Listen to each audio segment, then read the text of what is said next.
Hello, it's day 7 of the National Writing NaNoWriMo, whatever it is. Anyway, it's day 7, and here I am in the kitchen, and the only place I could put the camera was to hang it along the top of the door frame.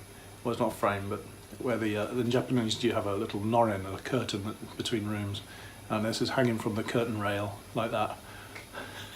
Anyway, I'm trying to do different things each time with the video and trying to find something of interest, because I have a niggling feeling that what I'm talking about is not that interesting. So I thought, well, not that looking at my kitchen is particularly interesting either, but I've got to make some soup, and it's all about priorities, and the priority today was writing. So I wrote 800 words, 860, something like that. So I'm on target. Because I'd already written 25,000 words earlier in the day, so I'm up to 30,900, oh, 30,800 and something. Anyway, I'm way ahead of most people because I did half of it before the thing began. That's the best way to win any kind of challenge or competition, is to not cheat, but bend the rules to your own liking, and then you can't help but lose. That's not what I wanted to talk about today. Anyway, what I wanted to talk about today, let's see, was what I did in writing. I wrote. Well, I can't remember. It's funny, isn't it? I was just sitting there. The computer's just over there, and I just finished. I wrote a piece about the Yakuza and Hannah Walker, and there's a bit of a confrontation. It starts off talking and builds and falls, and there's going to be misunderstandings. I've worked out there's going to be.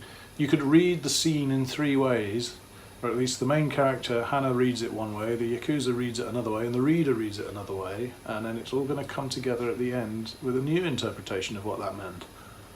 Dun dun dun. If that sounds confusing and convoluted, it's because it is. But it was fun.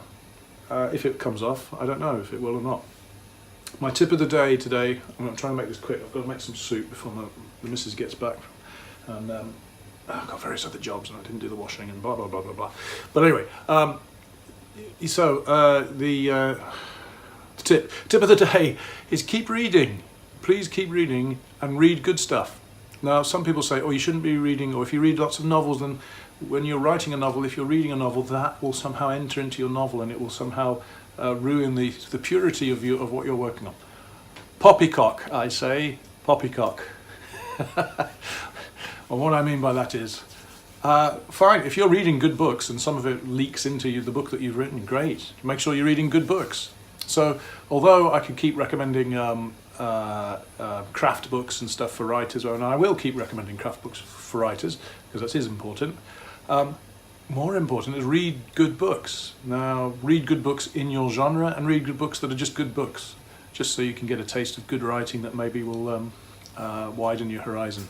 So, I'm not going to give a specific book to read because it depends on what you're into.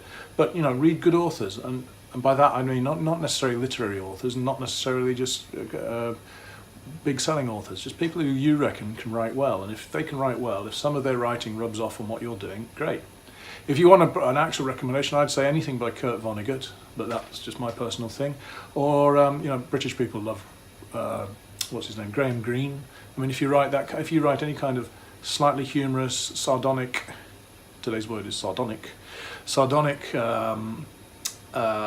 stuff, dry, read some of his stuff. Some of it can be a bit heavy, he's a bit into his Catholicism and all that nonsense, but a good one is Our Man in Havana, really good book, really enjoyed that. It's a bit dated at the beginning, he uses the word nigger, but it was written in 1950, and it's not really, please forgive him for that. Because the rest of the book is really good. But anyway, so read a good book.